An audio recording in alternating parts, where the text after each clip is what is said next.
Life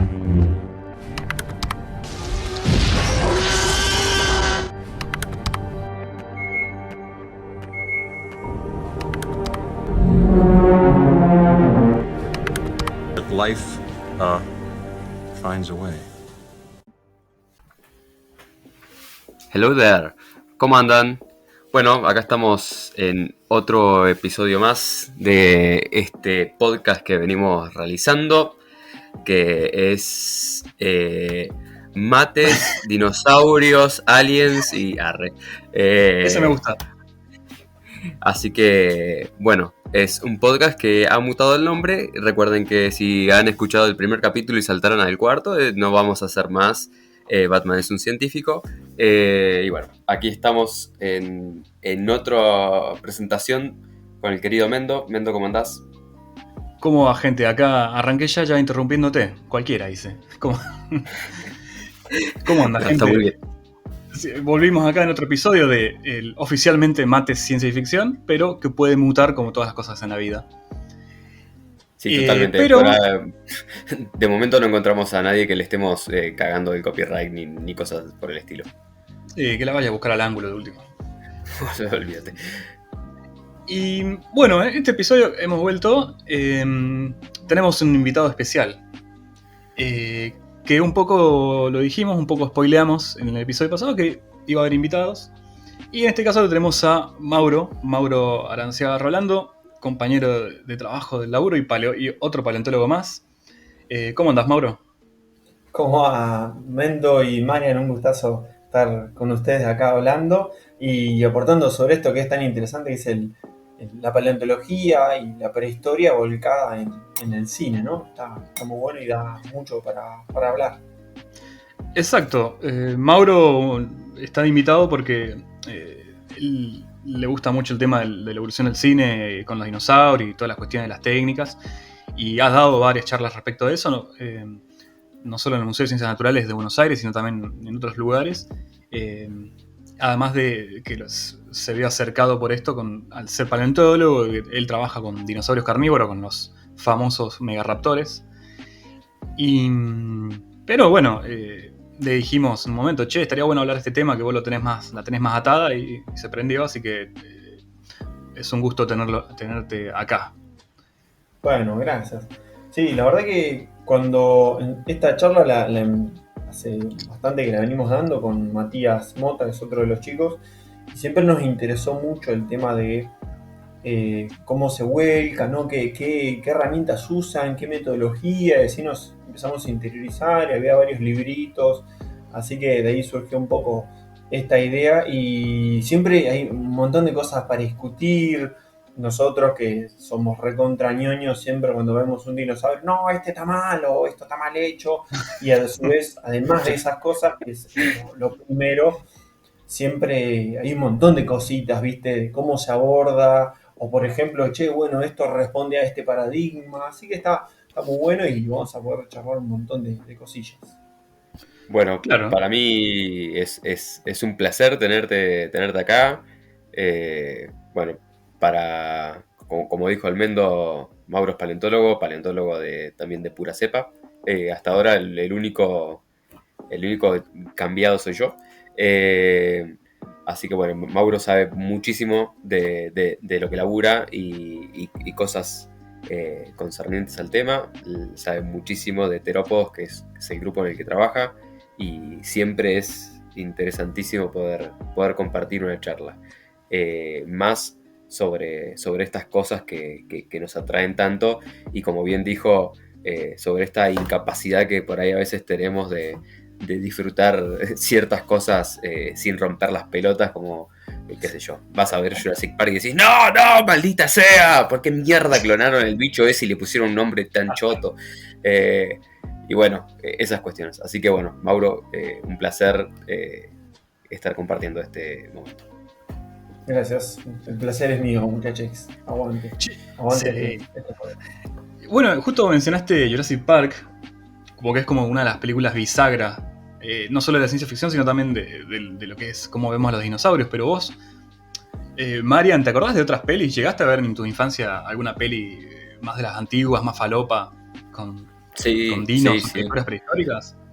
Sí, yo tengo así como recuerdos medio, viste, como flashes más que nada, de por ahí estar mirando la tele y demás y ver como esas películas más, como de movimientos más toscos y demás, mucho mezclado con cavernícolas, onda, los dinos y gente vestida con, no sé, taparrabos y Gente cuestiones rubia. así. Gente rubia y blanca, sí, obviamente, siempre, porque los negros no existían hasta antes de ayer. Eh, Así que sí, tengo un montón de esos recuerdos, e incluso uno de mis lectores, el pelado Otero, cuando le he hablado de Jurassic Park y si le gusta, qué sé yo, no vamos a decir qué opina al respecto, pero sí algo que recuerdo que me haya comentado es de varios títulos pre-Jurassic Park que incluso fueron lo que a él le detonó en la cabeza para estudiar paleontología, a ese nivel de importancia. Claro. Sí, mal, Bueno, viste, y tenías eso que mencionabas, tipo bichos como re toscos, mezclas, eh, tipo bichos medio mezclados, saurópodos sí, medio que son como carnívoros, bichos que arrastran la panza y la cola. Y también esto del bicho que vive en un lugar inexplorado, tipo como en el mundo perdido, en la Sí, novela, en las pelis. sí, total, claro. total. Bueno, un poco algo que se ve cuando empezás a leer y demás es que eh, el cine en sí, o la prehistoria en el cine, surgió, ni bien surge el cine como tal, y de antes también. Muchas veces, por ejemplo, las primeras obras no son en cine porque ni siquiera existía, sino que son de libros, como por ejemplo vos mencionabas recientemente El Mundo Perdido, o por ejemplo Viaje al Centro de la Tierra, que es de 1864, el libro de Verne. Entonces, desde ni bien empieza a surgir la paleontología como tal en el 1800, ya en ese momento empieza a tener un papel en la literatura y después cuando surge el cine se vuelca al cine casi inmediatamente. Las primeras pelis son de 1914, por ejemplo. O sea, estamos hablando de pelis muy viejas. Así que hay muchísimo para hablar. Obviamente, como el cine fue mutando, las técnicas fueron mutando, entonces a los dinosaurios se los volcaba de distinta manera, ¿no? Y a su vez encima, en paralelo, la ciencia va mutando y como el cine toma de la ciencia para hacer las películas, tomaba de manera distinta, que es esto que vos decías, Mendo, de que a veces se los interpretaba o se los mostraba medio raro, y era porque la ciencia iba mutando y el cine también. Así que vamos a hablar también un poco de eso, de cómo fueron mutando las técnicas, las metodologías a la hora de representar los bichos, y a su vez cómo fue mutando el conocimiento, cómo se volcaba ese conocimiento y si se lo volcaba bien o se lo volcaba de manera media Sí, a los escasa. bifes. Claro, O sea, ¿viste?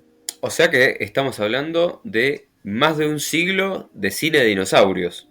Sí, totalmente. Donde tenés de todo, porque ahora que después cuando te empiece a hablar, vas a ver, por ejemplo, te voy a tirar una hora, dinosaurios del futuro. Y vos me decís, ¿qué? Sí, Hermoso. dinosaurios del futuro, o mejor, dinosaurios de otro planeta. Vamos a hablar un poco de eso. Mirá todo Claro. lo que trae este podcast. O sea, No. O sea, eso todavía no como si sabemos si tenemos vida en otro planeta y esta gente ya estaba yo estaba elucubrando ahí. flasheando dinosaurios. Claro, o sea, Encima, y no solo dinosaurios, un Allosaurus en Marte. La misma especie que podés encontrar en Estados Unidos en Marte. hermoso. Mate esa mandarina. No, hermoso. Bien. Bueno, un poquito hablando de todas estas cuestiones. La justificación, ¿no? Porque uno dice, bueno, ¿cómo vamos a hacer una peli de dinosaurios? Joya.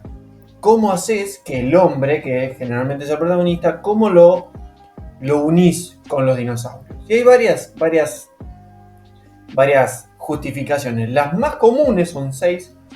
La primera, la que primero surgió en el tiempo, es la del mito del mundo perdido, que es una zona remota de la Tierra de hoy día, que por estar muy aislada, perduró intacta hasta nuestros días. Se llamó Mundo Perdido por la obra que le da el nombre y es algo que surgió en 1800 y después se hizo re común. Entonces, y eso surgió por una cuestión, o sea, siempre hay como un dato científico que lo voy mencionando, y es que en 1800 siempre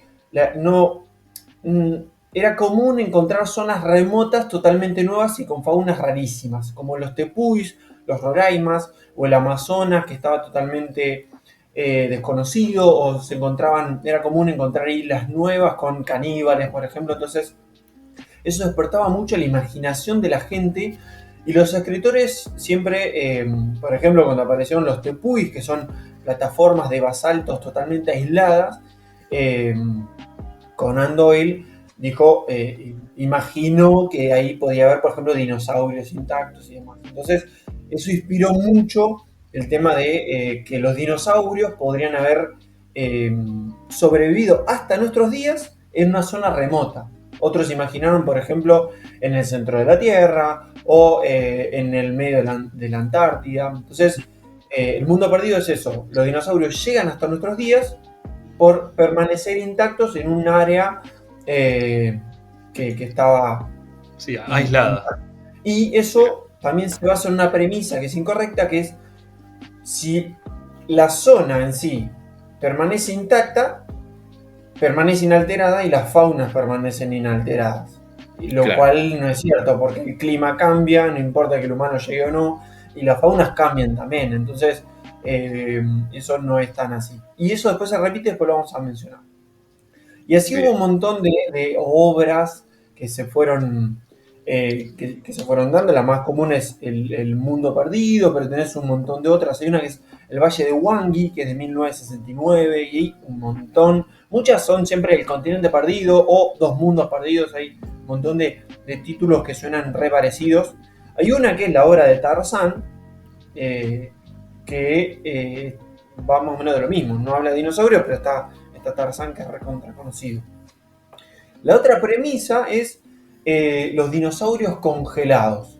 Y esto a su vez se desprende de que en Siberia, en 1900 creo que se empezaron a encontrar mamuts congelados y toda clase de fauna extinta congelada. Mamíferos, no dinosaurios, pero eso despertó que, bueno, si estos animales están intactos, tienen los órganos, tienen sangre, tienen todo, ¿por qué no pueden encontrar un dinosaurio? ¿Por qué no se pueden revivir?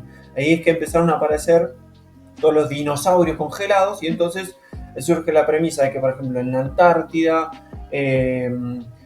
se encontraron un dinosaurio congelado, y ¿qué pasaba? Se descongelaba en el medio de la ciudad y desataba el caos. Eso también trae otras premisas. Hay una muy importante que es, por ejemplo, que los dinosaurios en sí, cuando pasa esto, siempre se toman los dinosaurios como algo arcaico, como algo que no se adapta al mundo de hoy día. O sea, lo arcaico no se adapta al mundo civilizado, y cuando lo hace, desata el caos. Entonces, generalmente se descongela una ciudad, mata un montón de gente y hace un quilombo tremendo. Entonces, siempre es, bueno, nosotros somos lo civilizado, esto otro es una bestia aberrante, primitiva, que no se puede adaptar. Entonces termina, obviamente, siempre muriendo la bestia. Así que esa es la otra de cómo lo traen y cómo justifican. La otra, quizás la más común, sí. No, que te iba a decir que de hecho esto que decís de lo arcaico, fíjate que siempre en las películas el bicho, el dinosaurio, siempre está asociado con un cavernícola, un hombre del pasado, como este concepto de lo primitivo, los hombres primitivos estaban con los dinosaurios primitivos, y el concepto de primitivo, por lo tanto, menos evolucionado, como dándole una categoría inferior al humano actual. Claro. Totalmente. Gajes de la época. No, claro. Y acá hay como un gap de conocimiento, ¿no? Acerca de cómo sería como una cuestión de aplicar una especie de sentido común, de decir, bueno, con todo esto que venimos charlando, de algo que primitivo, que no está más, qué sé yo, que pueda quedar congelado, pero bueno, no se tiene en cuenta que todo no ocurrió al mismo tiempo, todo lo que se extinguió, todo lo que no hay más, con esto de la aparición de mamuts, y que bueno, mucha gente al verlos grandes incluso piensan que son dinosaurios, sino la brecha temporal que hay entre la extensión de los dinosaurios no avianos y la aparición de los mamuts, ¿no? Como que hay una falta de conocimiento ahí, y simplemente se llega aplicando el sentido común de, bueno, si esto está, también hay dinosaurios porque todo se extinguió y todo puede haber quedado congelado. Está bien, no estamos teniendo en cuenta al menos 65 millones de años. Claro.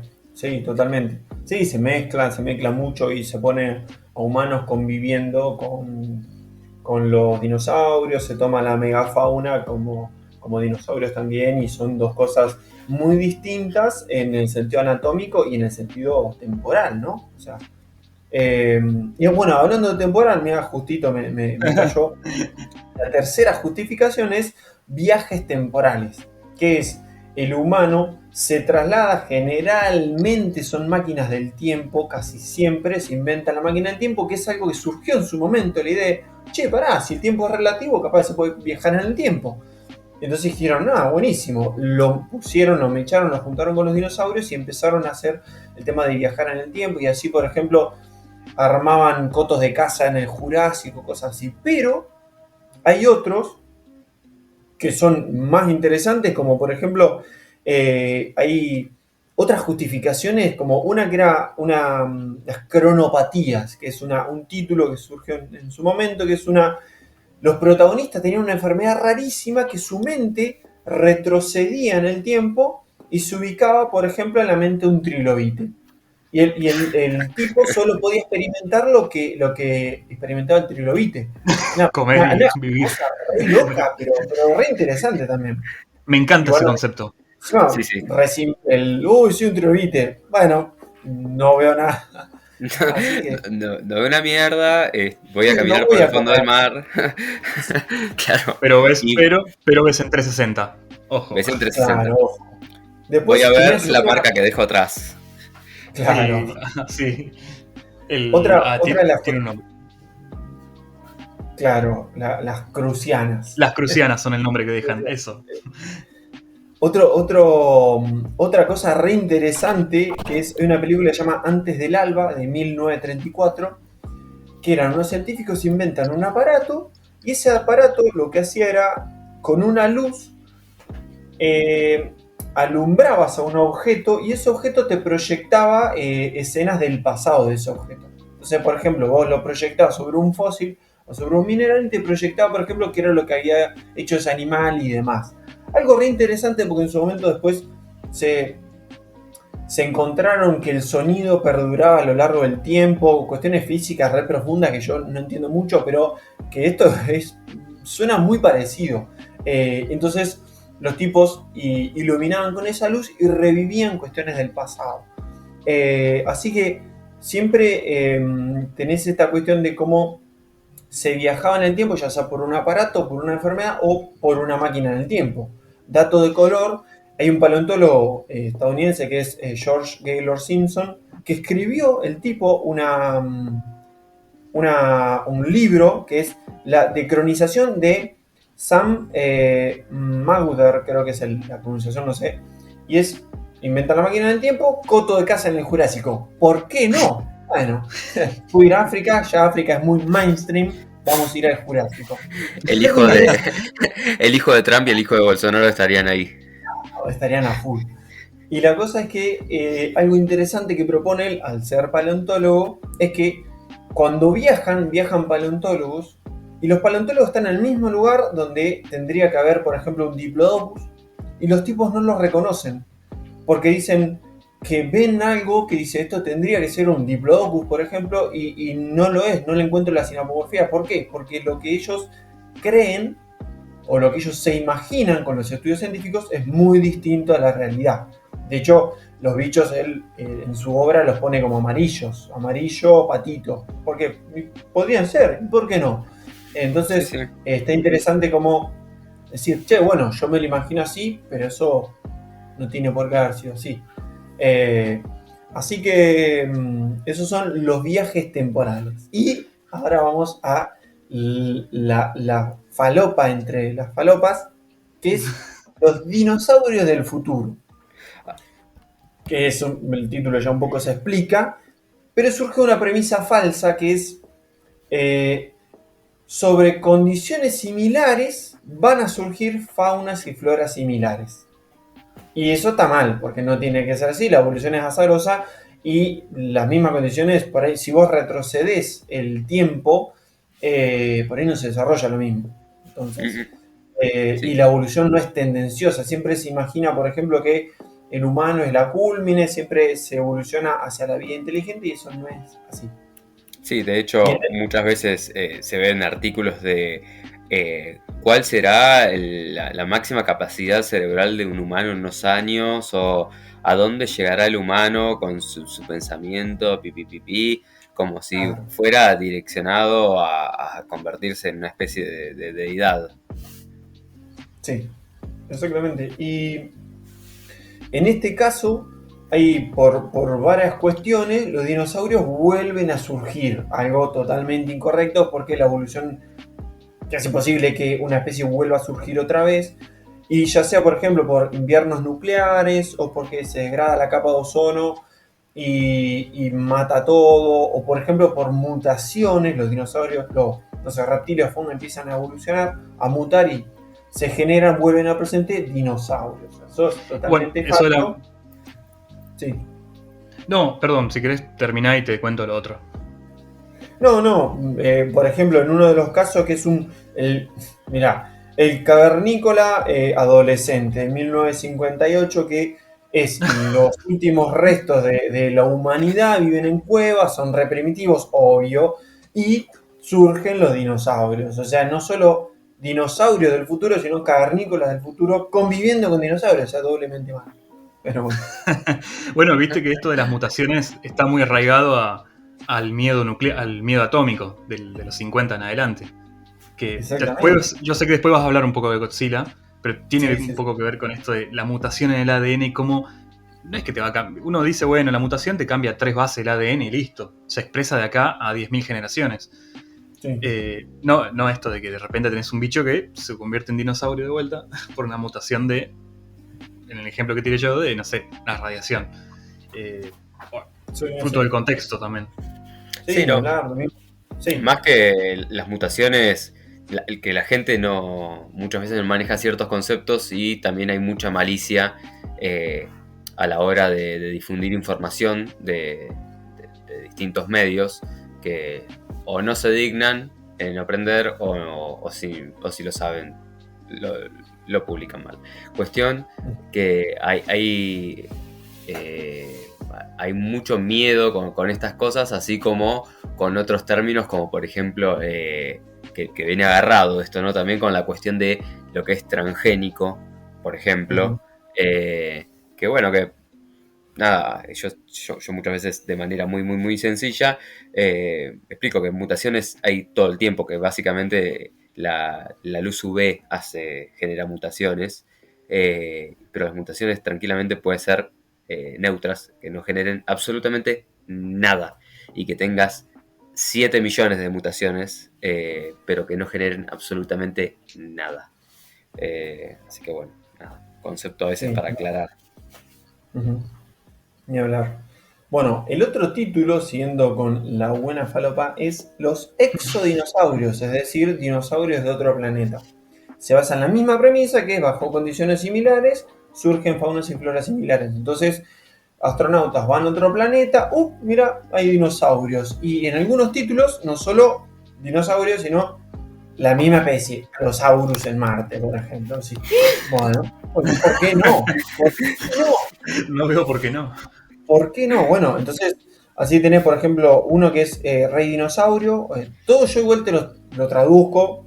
Primero porque mi inglés es bastante deplorable y segundo para que se entienda más. que Rey Dinosaurio de 1955, ¿viste? O El Planeta de las Tormentas, El Planeta de los Dinosaurios, que son todos estos donde en otros planetas hay literalmente dinosaurios en otro planeta que no sea la Tierra, pero a su vez hay otros títulos un poco más conocidos que tienen como cosas similares, toman la idea de un dinosaurio y hacen algo parecido, como por ejemplo en El Retorno del Jedi del 83, la de Star Wars, hay cosas similares a dinosaurios. Hay uno que es Los Coneheads, que es una serie, la verdad yo no la vi, pero Sí, de los 80. claro que también aparecen cosas similares a dinosaurios. Me hiciste acordar, hay una serie de ciencia ficción que es Battlestar Galactica, que es de una civilización humana que en un momento, obviamente, le pasa la típica Skynet, se pelean con los robots y quedan hechos mierda, se tienen que mudar, se tienen que escapar. La cuestión que en el final de la serie, es una serie ya tiene como 20 años, se tienen que escapar y a la velocidad de la luz, una cosa así, y no sé, ganan la batalla. Y ellos están buscando la Tierra perdida. Y la cuestión es que llegan a la Tierra y su Tierra está destruida, no es la Tierra nuestra. Y la cuestión es que en un flash medio místico, al final de la batalla, cuando escapan los robots, al fin y al cabo, terminan de casualidad en nuestro planeta Tierra y ven, y lo que ellos remarcan, che, mirá, acá hay humanos que evolucionaron convergentemente a nosotros, por lo cual nos podemos reproducir con ellos, la idea fija. Claro. Que son como del Pleistoceno. Y el final es como que, bueno, la mezcla de esos humanos que vienen de otro sistema solar con los humanos que están en la Tierra dan como la base de la Eva mitocondrial. Un flash que el final es muy bueno, te lo súper resumí, pero... y encima era un cyborg, ni siquiera era un humano. Pero nada, volvemos a lo mismo, la evolución convergente. Sí, ya. Y bueno, algo que mencionabas un poco, Mendo, y es la última justificación, es las nuevas fronteras de la ciencia. ¿Qué pasa? Como siempre, la ciencia da mucho que hablar y da mucho, porque la ciencia ficción, siempre hay un montón de cosas donde la realidad supera la ficción, y siempre se usaron los nuevos avances, los nuevos descubrimientos científicos, se los incorporaba a grandes obras extremadamente conocidas, como por ejemplo, en su momento, saliendo un poco del cine, cuando surgió y se hizo común el uso de la electricidad como tal, surgió la obra de Frankenstein, donde le daban al monstruo vida mediante la electricidad.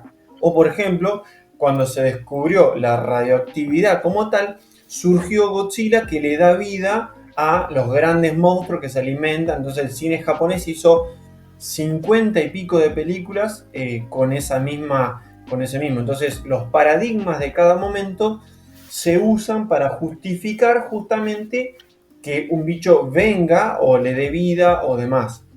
La última, y que es la que nosotros más amamos, es la biotecnología y cómo jugar con los genes y demás da vida a Jurassic Park y cómo se reviven bichos que estaban extintos mediante la obtención de ADN. Yo quiero hacer un parate, perdón, sí. que es con Godzilla.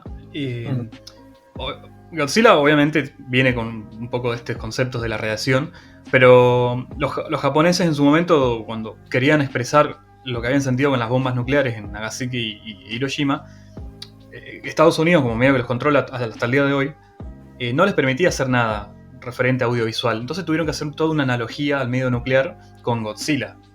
Con la primera, porque pues las demás sí ya son un flash que tiene Godzilla contra todos los monstruos. Pero en la primera es Godzilla atacando poblaciones y tirando el aliento nuclear, que así se llama.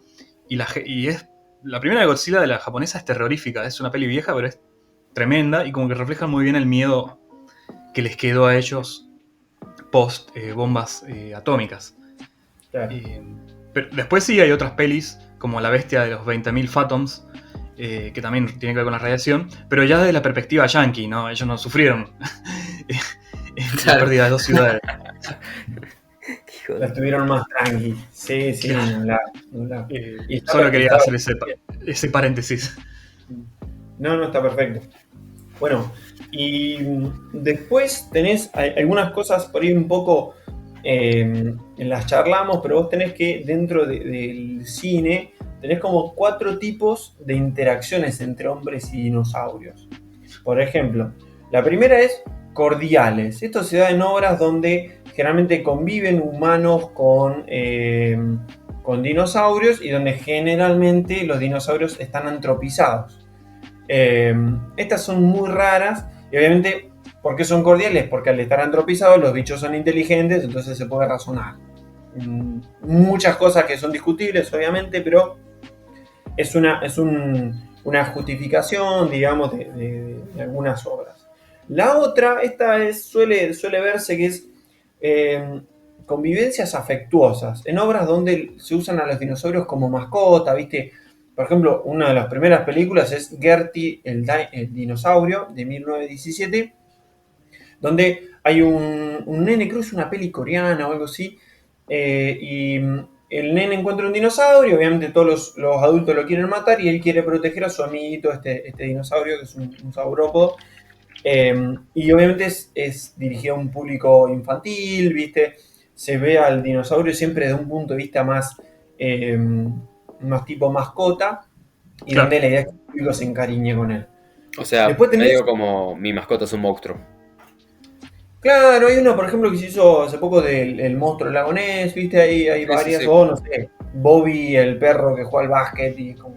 Sí, sí. Eh, Tal cual. Sí, sí. Sí, sí, que hipostatizan básicamente un bicho de esto, sí, total. Claro.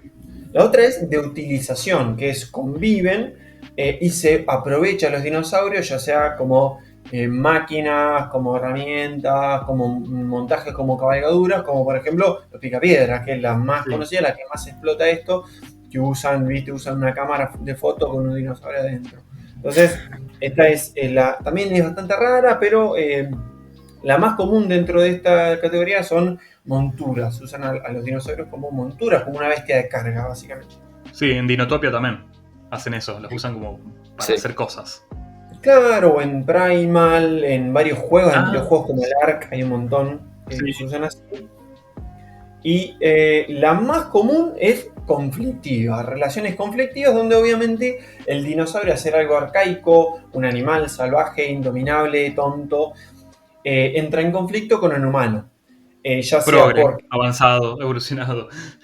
Claro, y esta es la más común y puede darse porque los bichos conviven y están siempre en conflicto, o por algunas cosas que mencionamos antes, como que el humano va al pasado y se los morfan en el Jurásico, o los dinosaurios por algún motivo vuelven al presente, ya sea porque se descongelan o por algunas cuestiones. Entonces, siempre está la más común, que se toma al bicho como algo que no se adapta a la civilización, entonces entra en conflicto, casi siempre el bicho salta en el caos y termina muriendo.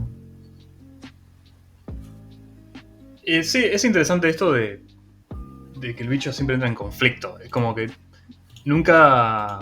O sea, esa es la más común, pero como que nunca se lo puede ver de otra forma. Como un bicho que vive la vida y listo. No Sí, tiene sí, por sí. qué necesariamente atacar al humano o a lo que venga, como sucede en la última de Jurassic World. Tipo, Bueno, sos un bicho.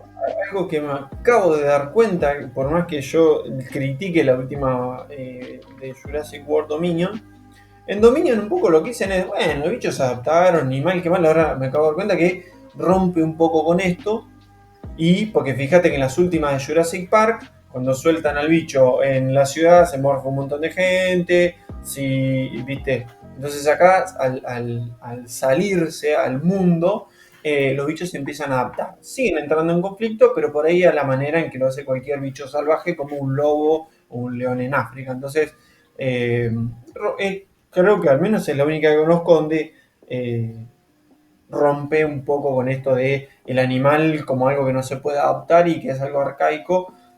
Así que... Claro, bien. pero recién al final de la peli mencionan eso. Sí, Porque toda la peli te está mostrando el Pterosaurus que lo tira al carajo al ciervo, los bichos que se matan, te ataca un pterodáctilo en el aire. Es como ataque, ataque, ataque. Y bichos que son Sí. más un misil teledirigido que un animal, como en el caso de los raptores que van corriendo por la ciudad. Sí. No vamos a entrar a hablar, a criticar Jurassic World porque tenemos para otro podcast Sí. entero. Yo Pero- ya hice uno con Flor sobre Jurassic Sí, World o sea, Dominion tiene un montón y le dimos de masa. datos, es es una idea que se me surgió, se me ocurrió recién. Y, No, es que sí, es cierto lo que decís. Lo de la coexistencia pacífica se llama en la Claro. narrativa de algunas de historias. Bueno, y la otra cuestión interesante, y acá vamos a entrar por ahí salir a cómo volcaban el conocimiento, ahora volvemos, vamos a hablar un poco de las técnicas. ¿Qué pasó? El cine fue evolucionando y fueron así evolucionando las técnicas. En su momento surgió se usaron varias técnicas, por ejemplo, una es el hecho de usar maquetas a escala, o maquetas que jugaban con la perspectiva y hacían que una maqueta que no era tan grande hacía parecer algo gigante. Algo re común, por ejemplo, es hacer una maqueta de una ciudad y jugar con la perspectiva para que parezca una ciudad verdadera. Eso se usó mucho con los dinosaurios y se volcó mucho. En su momento se inventa, por ejemplo, también la stop motion animation, que combinaba un poco lo de las maquetas, pero lo que hacían eran creaban muñecos que los iban moviendo frame por frame, es decir, escena por escena lo iban moviendo, entonces recreaban a un dinosaurio. ¿Qué pasa? Esto que es de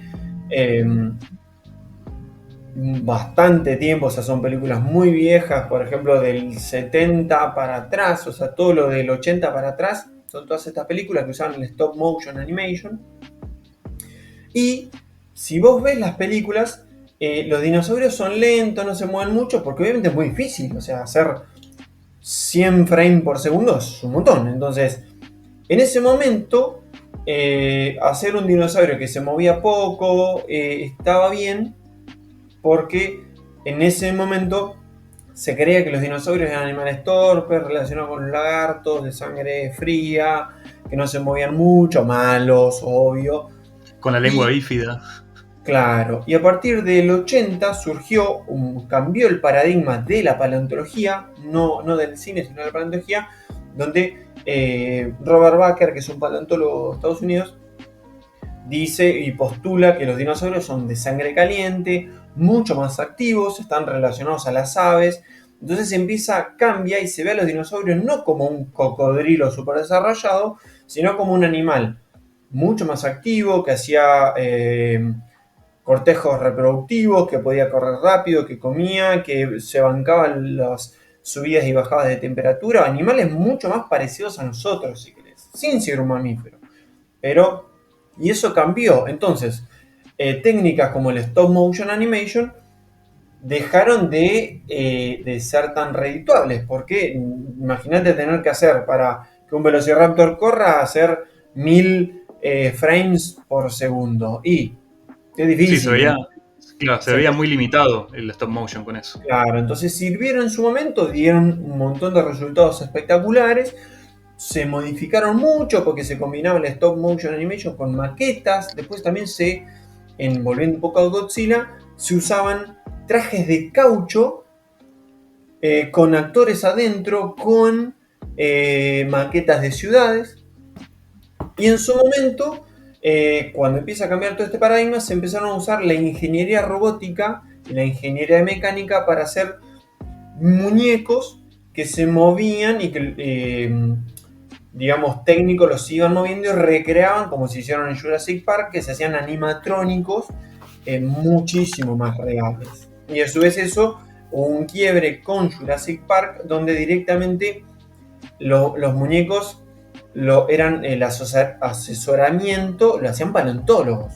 Y de hecho se hacían referencias a paleontólogos. Entonces ahí hubo un quiebre y se aumentó mucho más ese realismo cuando se empezó a combinar la tecnología del momento con la ciencia, con los paleontólogos como protagonistas a la hora del montaje de estos muñecos. Sí, viste, y Jurassic Park originalmente iban a hacer los bichos en stop motion, porque no tenían la tecnología. Esto lo cuentan, que se los recomiendo, no sé si lo vieron. Hay un episodio de un documental de Netflix que se llama Las películas de mi infancia o cómo hicieron tal película, y hay un episodio de los chabones que hacen el CGI, que dijeron, che, no nos convence el stop motion, vamos a ver qué onda hacer un render de un Tyrannosaurus.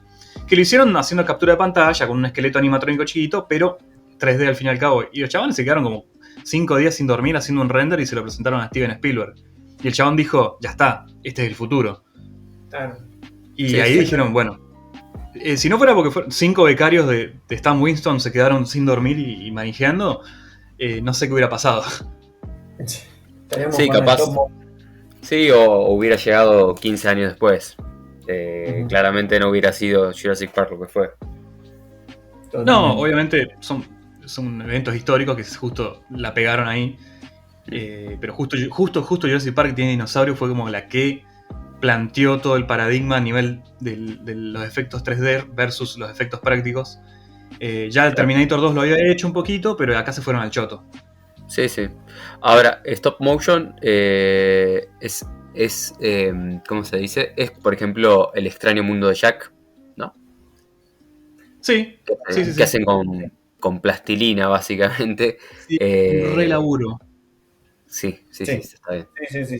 Es eso mismo y lleva mucho tiempo. Hay gente que se dedica y que lo hace rapidísimo, lo hace excelente, pero bueno, lleva su tiempo, ¿viste? Y imagínate en el 1930 que por ahí no estaba tan desarrollado, entonces era más difícil. Sí, Eh, sí, aparte me imagino, onda, las cámaras esas que cada vez que sacabas una foto quemaban una bombita de luz para hacer stop motion, sacar 7000 cuadros. Nada, gastabas una fábrica de bombitas de luz, básicamente. Totalmente. Bueno, en el Valle de Wangui, por ejemplo, hubo un tipo que es Marcel, ¿cómo era el apellido? Tenía un nombre, bueno, no me acuerdo ahora. Que el tipo hizo estos stop motion animation combinando un poco con trajes de caucho. Incluso le hizo vejigas adentro que inflaba y desinflaba, imitando la respiración. Hizo cosas re progres y re realistas. El tipo se preocupó por, che, bueno, que no sea un monigote que se mueve y ataca, sino que parezca un bicho vivo. Y ahí, en esa película, hay cosas re innovadoras, como por ejemplo Triceratops defendiendo las crías, bichos andando en manadas, ¿viste? O sea, cosas re progres para 1970. Así que es una peli que en su momento innovó bastante con esto, re Está interesante. muy buena esa peli. Sí. Sí, yo la vi de chico. Vi un par de escenas para recordarla, pero sí. De hecho, cuando el bicho muere, que le clavan un lanzazo, se ve cómo respira hasta que muere y deja de moverse la panza hasta el lanzazo. Y fue como, che, qué buen detalle para la época. Sí, ni hablar. Y bueno, y la última cosita es la apariencia de los dinosaurios. Cómo se volcaba en las películas la apariencia de los dinosaurios y nuestra postura como paleontólogos. Acá se combinan las dos cosas que estuvimos hablando recién de los avances de la ciencia y los avances de la metodología. Entonces vamos a combinar los dos y vamos a ver de mejor a peor la calidad de las películas y cómo reconstruían, cómo era la calidad de estas reconstrucciones. Acá, en los cómics y en las literaturas siempre estuvieron muy bien representados, la paleontología siempre estuvo represente y los creadores se preocuparon porque esté bien. En el cine tenés de todo, tenés cosas muy bien hechas como Jurassic Park y otras que son cualquier cosa. La primera es los dinosaurios reales, o sea, dinosaurios muy verosímiles, muy bien representados para la época. Siempre hay que tener en cuenta eso, ¿no? O sea, lo que por ejemplo, no sé, si vas a ver una peli de 1930 ves, che, los bichos son lentos, bueno, en su momento se creía que eran así, está bien.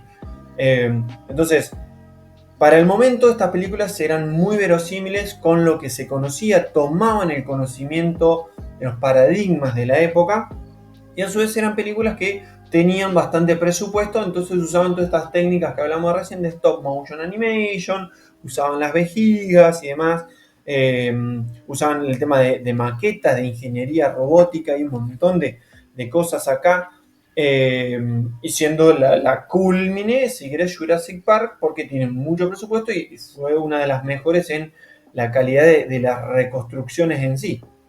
Llegando, por ejemplo, como decíamos recién, de los paleontólogos estar ahí dando una mano. Después Claro. tenés los dinosauroides, que son de menor calidad porque son dinosaurios similares o se quiso hacer algo, pero ya son películas con buen presupuesto, pero que no volcaron el conocimiento correctamente. Son una mezcla de cosas, por ejemplo, la más común es saurópodos carnívoros, o sea, los saurópodos que son dinosaurios herbívoros comiendo carne, o mezclas de cosas, por ejemplo, no, mirá, acá hay un Allosaurus y era un Allosaurus, los Allosaurus son dinosaurios carnívoros, bípedos, caminando en dos patas, y acá lo habían representado como cuadrúpedos, con espinas, viste, no, acá hay un megalosaurio y te representaban cualquier otra cosa, entonces son películas que no se preocuparon por volcar bien el conocimiento de, che, bueno, ¿cómo es un Allosaurus? Ah, mirá, caminan dos patas, no caminan cuatro. O no, pará, que estos bichos son herbívoros, o no vivían en el agua. Así que no hicieron la tarea, digamos, y si bien tenían plata, no lo aplicaron bien a todo esto. Después tenés la peor de estas, son los saurio-dinosauroides. Nombre largo, complicado, y que es la peor y es buenísima, que son películas de clase B que no tienen ni buen presupuesto ni buen conocimiento volcado. A los dinosaurios son literalmente cocodrilos y iguanas que se le pegaban así con pegamento, espinas y cuernos, y se los hacía pelear en cámara y se los mataban en cámara. Son películas viejas, No, no existían los derechos de los animales y se destripaban en cámara, eso es lo que te mostraban, o sea, malísimo. malísimo. Y eso es malísimo las reproducciones, porque vos, che, esto es un dragón de Komodo, che, esto es un iguana, che, esto es un tupinambe, pobre bicho. Claro. Destripaban Es en como, cámara. como Betún en los simuladores simulando ser un lobo, básicamente. Sí, exactamente. Hay una que Fuera también, Betún. Claro. como por ejemplo, hay una que querían. Igual la idea no está mal, quisieron agarrar a los parientes más cercanos de bichos del Pleistoceno de hace 15.000 años atrás y pusieron a pelear a una mulita interpretando un gliptodonte y a un Nazúa, a un, ¿cómo se llama? El Los el cuatillas.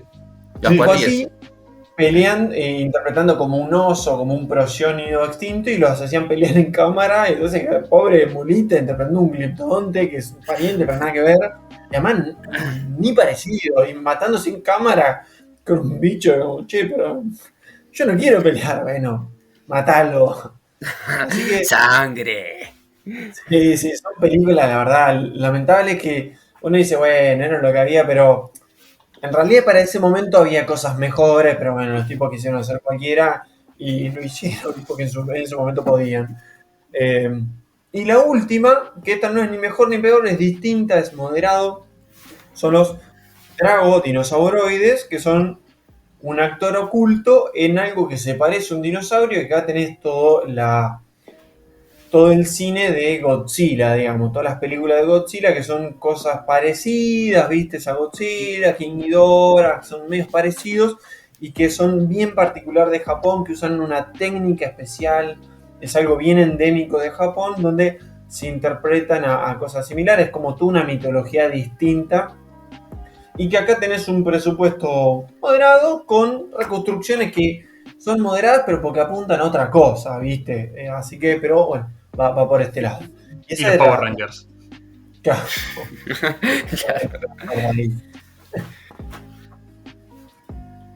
Así Qué que, interesante. Esto de los nombres que me dijiste, que mencionaste recién, los dinosauroides, todo esto, yo no tenía idea que había No, como yo una no. clasificación.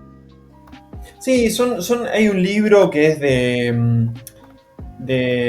Sanz, que es un paleontólogo, un divulgador de la ciencia de España, que escribió varios libros, y uno trata sobre esto. Mi charla se basa casi exclusivamente en este libro, y él propone toda esta clasificación, que está perfecto porque si no es muy difícil como catalogar, como organizar. Hay tanto escrito que la verdad que está bueno. Yo tomé muchas de estas cosas y le sumé porque realmente es difícil y está bien, viste, vos hay un montón de películas que responden a lo mismo, viste, podés englobar, así que es re interesante como los tipos iban siguiendo, algunos no, y hacían cualquiera. Y bueno, está bien, qué sé yo. Es tu peli. No, pero está bueno. Y cómo se va relacionando los cambios de paradigma en la ciencia y cómo los artistas, los creadores van volcando todo eso, ¿no?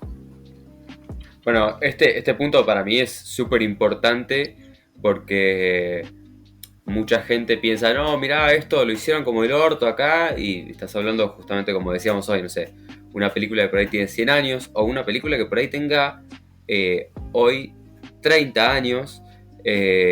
Quizá uno de los casos más conocidos entre nosotros o que más nos llama la atención, e incluso para la gente que no es paleontóloga pero que es cercana, por ejemplo el caso de un Spinosaurus que ha ido mutando desde los años, no sé, 40 y pico hasta ahora múltiples veces.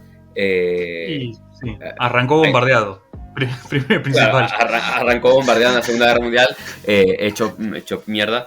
Pero bueno, siempre, y la reconstrucción se hizo como un bicho más parecido a un Tyrannosaurus o a un carnívoro clásico, con una espina arriba, una vela, básicamente, y ya. O sea, el rasgo característico o distintivo era solamente que tenía esas super espinas neurales ahí atrás, pero bueno, pero funcionaba muy parecido.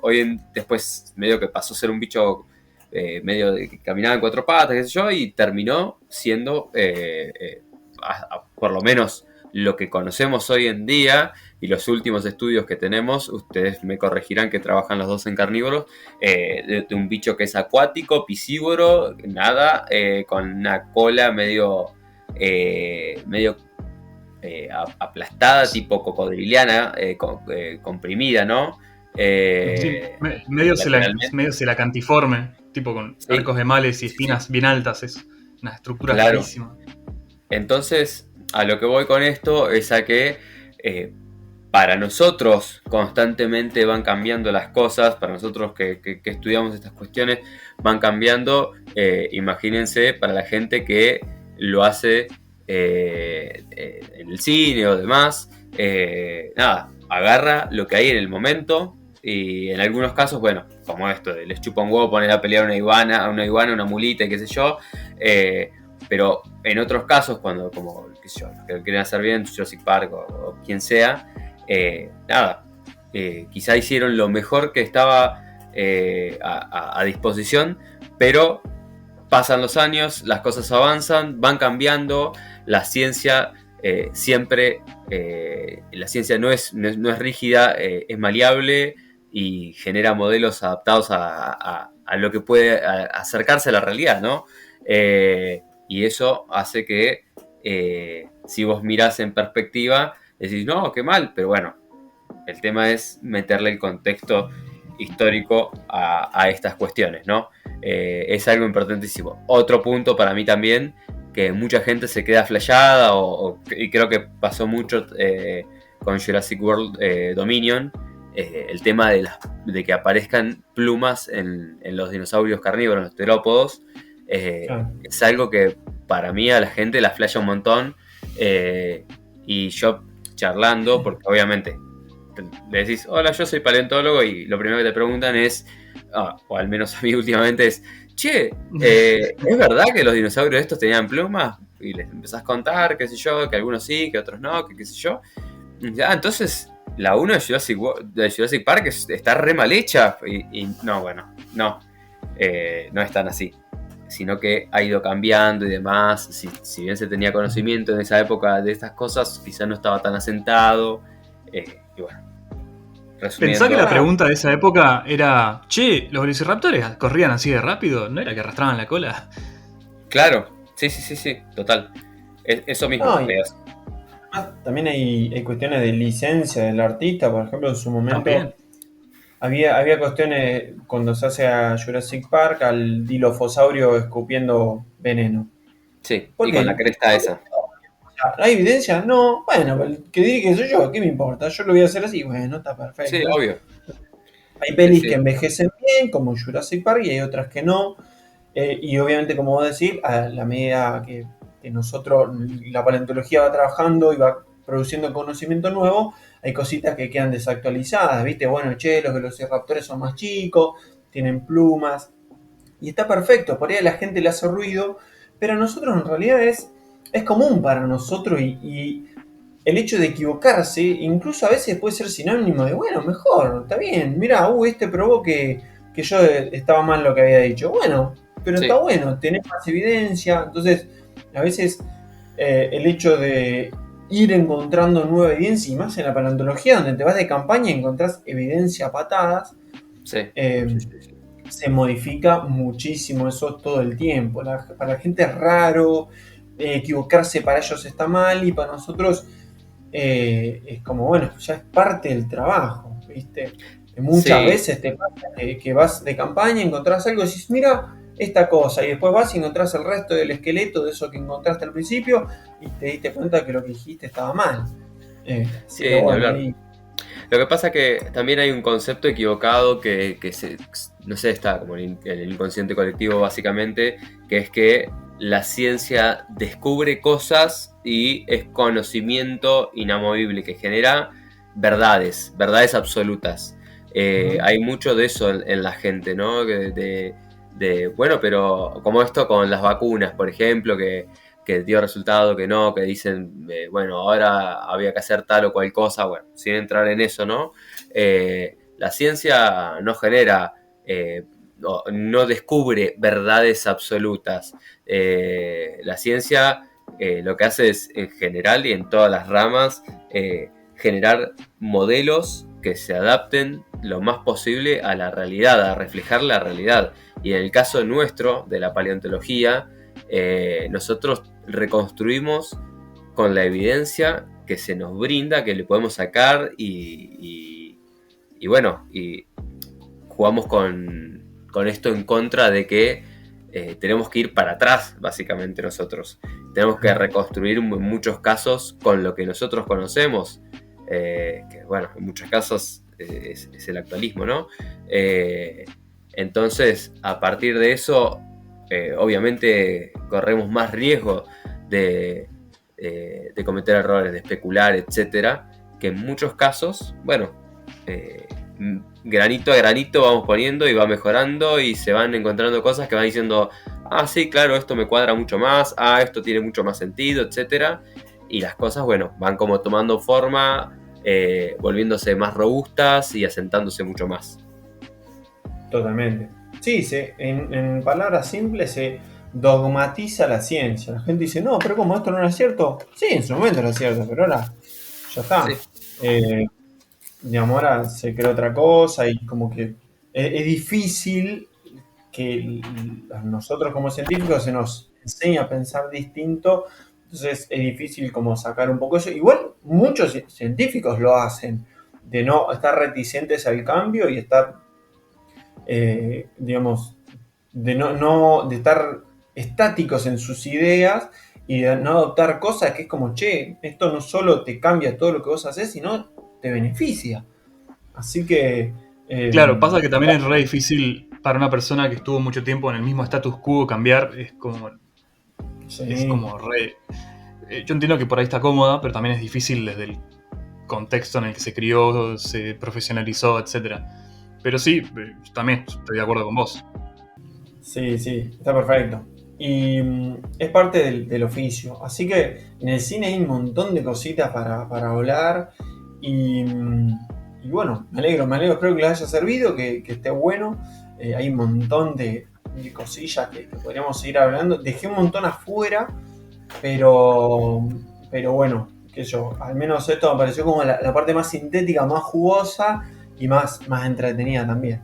no, espectacular. Yo la verdad me quedé alucinado con un montón de cosas de las que comentaste. Yo ignoraba totalmente muchas de ellas. Ahora es como que me dan ganas de ponerme a mirar bocha de estas cosas. Medio con ahí la listita de las cuestiones que fuiste tirando. Súper interesante. Me parece que estaría re bueno poder hacer en algún momento como una segunda parte, invitarlo a Mati Mota, que le mandamos un saludo grande, dicho sea de paso. porque, bueno, me parece que es un tópico súper interesante. Sí, da para rato. Y además me encantó toda la condensación que hicimos estos últimos 10 minutos del tema de la ciencia, los dogmas y cómo va cambiando todo. Me pareció un cierre hermoso para todo lo que estuvimos hablando. Y ni hablar, tipo, se abría un tema que decía Mauro, che, salió esta película en el año 60. Y por otro lado tocaba otra cosa que decía, che, pero esta también es interesante por esto. Y es como cada tema tenía su cuestión. Tipo el tema Godzilla es para un podcast entero, y así como varios de sus temas que en un momento lo dijiste, Marian, esto da para un podcast entero. Parece zarpado. Así que a mí me encantó que haya estado Mauro, estuvo buenísimo. Sí, bueno, muchas gracias Mauro por hacernos la segunda de venir. Para mí siempre, como dije, es un placer poder compartir una charla. Así como con el Mendo, pero bueno, con el Mendo la comparto por ahí más seguido ahora. Así que, bueno, nada, agradecerte un montón. Dale, viejo, mil gracias. Mil gracias a ustedes, estuvo bárbaro, me encanta. Hacemos cuando quieran una parte 2 o de otras temáticas también relacionadas, ni hablar. Un gustazo, me encanta digamos, los podcasts que están haciendo, aguante. Y obviamente me encanta estar en ello y ser partícipe de esto. Así que aguante, me alegro que le haya servido y sigan a full, que están buenísimos, hijos. Les mando un abrazo a los dos y bueno, vamos para adelante. Buenísimo. Bueno, así dime, Marian. No, con esto creo que vamos cerrando un hermoso capítulo del podcast, ¿no? Sí, totalmente, acá ya nos despedimos. Estuvo bárbaro, me encantó, así que me quedé manija para otra parte, para varias partes más. Y nada, bueno, gracias a los que nos escuchan, a las que nos escuchan. Pueden después hacernos sus devoluciones por mensaje, mensaje de Instagram, comentarios en las fotos, etc. Y nada, esperemos subir también algunas cosas al Instagram de lo que estuvimos hablando, así alguna imagen de las películas, sí, etc. Seguramente vamos a subir, le vamos a pedir a Mauro seguramente alguna cosilla que nos pase para subir, le vamos a ir a consultar al experto. Así que, bueno, no dejen de seguirnos en Spotify, de ponerle me gusta y todas esas cuestiones que nos ayudan un montón a que se difunda el podcast. Y bueno, manija a mirar pelis. Sí, mal. Así que bueno, eso, y que gente no se olviden su traje de goma en forma de dinosaurio, que ya se venden por todos lados. Exactamente. Bueno, chicos, un placer. Les mando un abrazo grande. Un abrazo grande a los dos. Abrazo, adiós. Adiós. Máximo Cosetti, de la Fundación Independiente de Paleontología, ¿cómo le va?